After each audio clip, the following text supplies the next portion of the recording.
मुंबई पश्चिम रेल्वे मार्गावर 2 दिवसांचा विशेष ब्लॉक आहे। रात्री 11 वाजल्यापासून सकाळी 8:30 वाजेपर्यंत म्हणजे रात्रकालीन असा हा पश्चिम रेल्वेवरचा ब्लॉक असेल। अंधेरी स्थानकावर प्रवाशांची तुफान गर्दी झाली आणि या ब्लॉकमुळे प्रवाशांचे प्रचंड हाल होत आहेत। आणखी तपशील घेऊया प्रतिनिधी रिद्धेश हातिम यांच्याकडून। रिद्धेश, सध्याची नेमकी काय परिस्थिती आहे? ज्या नेहमीच्या लोकल गाड्या आहेत त्याच्यावर सुद्धा याचा परिणाम होतोय का?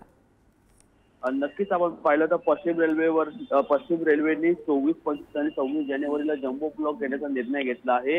हा ब्लॉक रात्रीच्या वेळी सुरू होणार असून पहाटे सकाळी 8:30 वाजेपर्यंत हा ब्लॉक आहे तो असा सुरू राहणार आहे। मात्र सकाळच्या वेळी अर्थात सकाळी 6 ते 7:30च्या दरम्यान जे सर्वसामान्य मुंबईकर आहेत जे प्रवास करतात त्यांचे हाल होताना आपल्याला एकंदरीत दिसत आहे। कारण आपण पाहिलं तर जी ट्रेन आहे जी बोरिवलीवरून सुटत आहे ती अंधेरीपर्यंत थांबत आहे आणि अंधेरीच्या पुढे सध्याच्या स्थितीला एकही ट्रेन नाही आहे। जी ट्रेन आहे ती आता देखील एक ट्रेन लागली आहे, ती बँड्राची ट्रेन लागली आहे, मात्र तिचा देखील कुठलाच वेळ आहे तो दिसून येत नाही। अर्थात सध्याच्या स्थितीला अंधेरी पुढे एकही ट्रेन जात आहे, त्यामुळे खूप जास्त गर्दी ही अंधेरी रेल्वे स्थानकावरती आपल्याला एकंदरीत दिसून येत आहे। सर्वसामान्य मुंबईकर आज शनिवारचा दिवस आहे, अनेकांचे ऑफिस आहे ते देखील सुरू आहे, मात्र ऑफिसला जाण्याच्या वेळी बरोबर आपण पाहिलं तर हा रेल्वेने ब्लॉक घेतला असल्यामुळे सर्वसामान्य मुंबईकरांना याचा खूप मोठा फटका सकाळच्या वेळी दिसून येत आहे। महत्वाचं म्हणजे एवढी गर्दी वाढत असताना तर रेल्वेकडून पुन्हा ह्या काही गाड्या सध्याच्या स्थितीला सोडल्या जाणार की नाही हे देखील पाहणं मात्र आता तितकंच महत्वाचं असणार आहे। जी निश्चित। रिद्धेश, धन्यवाद या सगळ्या तपशिलांसाठी।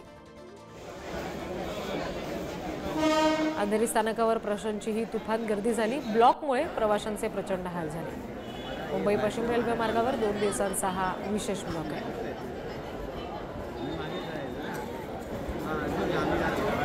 स्थानकावर जमलेली प्रवाशांची ही गर्दी आपण बघतोय। ब्लॉकचा मोठा फटका सामान्य प्रवाशांना बसलाय।